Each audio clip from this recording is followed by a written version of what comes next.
bringing that out in this particular book. So we have several historical examples which you can relate to and which are rich but are forgotten. Consider the Nyambura irrigation system in Tanzania. This is an ancient thing. It was not just a marvel of engineering, but a blueprint for agribusiness. So Africans, before colonization, practiced agribusiness. They knew about agriculture and biashara. Before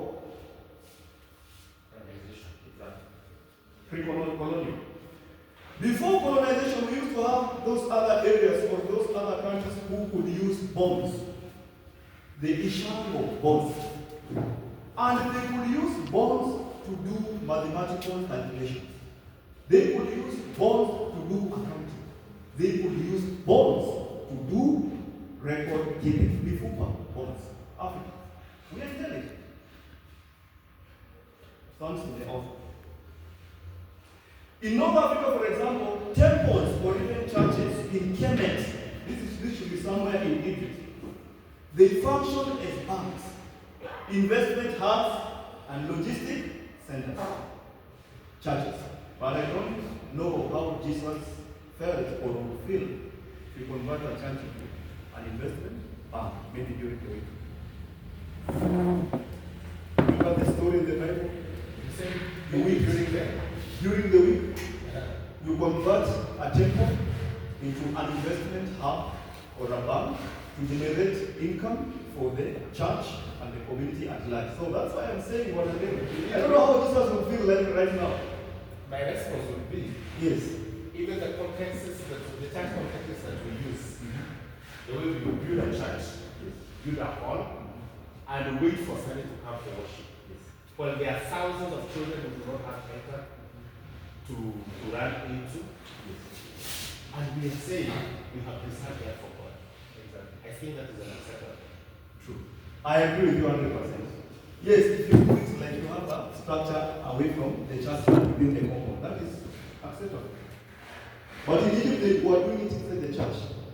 And they were doing very well. Still okay. Still okay. I don't know whether they will be ruled by Jesus. But anyway, that's debatable. That's where we are. You see, Father, then we need to look into why did Jesus react the way he reacted in that time. And what? In the context, the circumstances. Exactly. And matters of character to be made for another day. Thank you very much, my brother.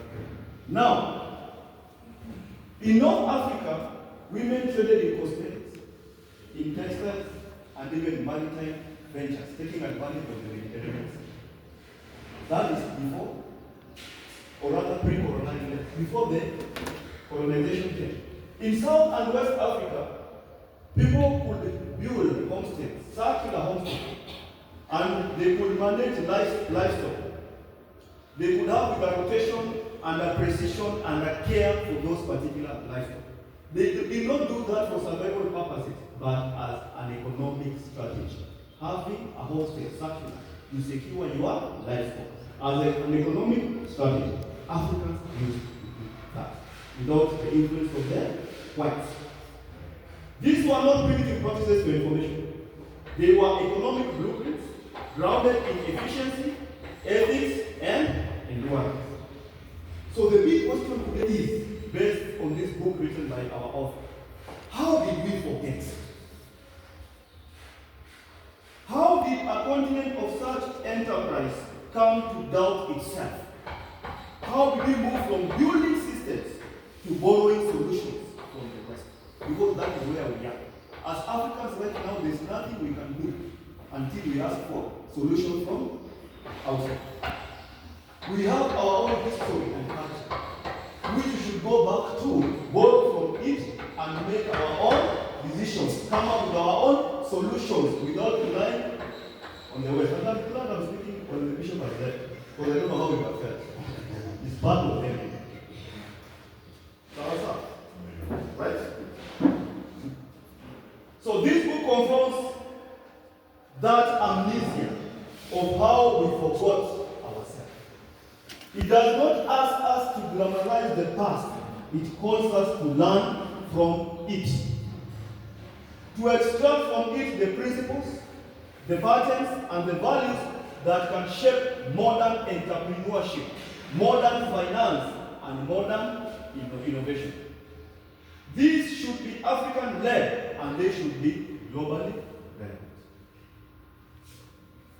Remember the big question, how did such a continent like Africa forget itself, forget what it used to do in the past, and start relying on them?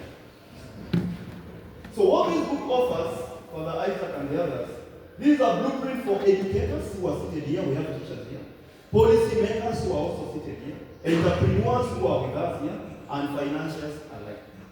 It invites us to design business models that honor nature rather than deplete it. Because Father has put so much emphasis on really taking care of our environment instead of depleting it.